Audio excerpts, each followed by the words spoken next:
Hello friend, my name is Nikhil Jain. Welcome to my this new YouTube video. Today I will discuss about Nikhil continuous two-way slab design. This is Excel sheet program. You have to enter data in yellow cell. First of all you have to enter number of span, concrete grade, steel grade, clear cover in millimeter and wall support thickness in millimeter, in yellow cell. After that, you have to enter short span center to center distance and long span center to center distance in meter. Live load in kilonewton per meter square and floor finish in kilonewton per meter square.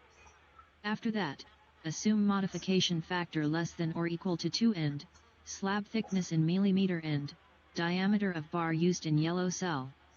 After that, for all slabs 4-side type, whether it is continuous or discontinuous, you have to select for all 4-side.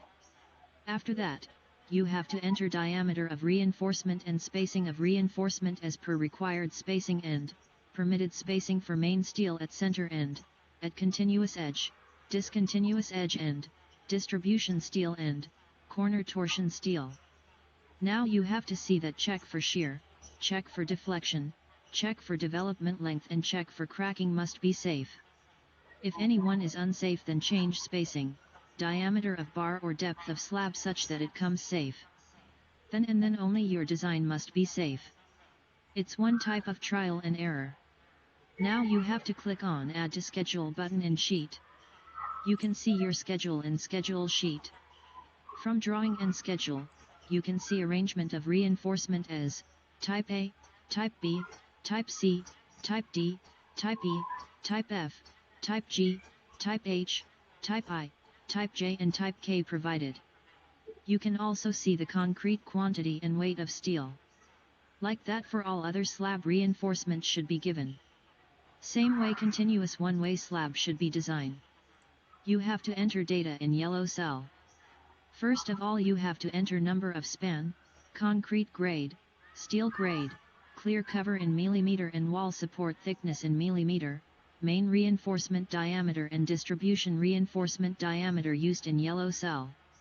After that, assume modification factor less than or equal to 2 and, slab thickness in millimeter in yellow cell.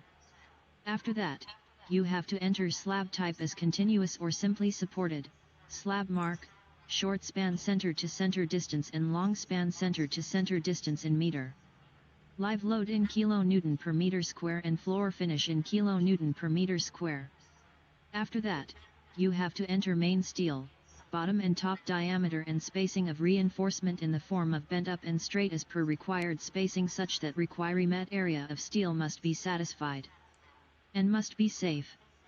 Now you have to see that check for shear, check for deflection, check for development length and check for cracking must be safe. If any one is unsafe then change spacing, diameter of bar or depth of slab such that it comes safe. Then and then only your design must be safe. It's one type of trial and error. Now you have to click on Add to Schedule button in Sheet. You can see your schedule in Schedule Sheet. From Schedule, you can see arrangement of reinforcement provided. You can also see the concrete quantity and weight of steel. Like that for all other slab reinforcements should be given. Same way cantilever slab should be designed. You have to enter data in yellow cell.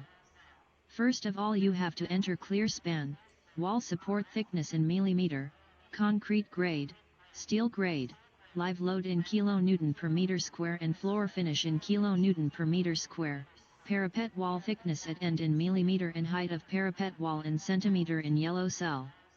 After that, assume slab thickness at fixed end and at free end in millimeter in yellow cell such that it should be safe. After that, you have to provide diameter of bar used for main steel and spacing of main steel as per required spacing in yellow cell.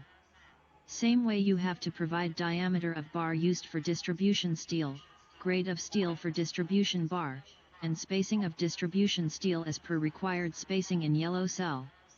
Now you have to see that check for shear, check for deflection, check for development length and check for cracking must be safe.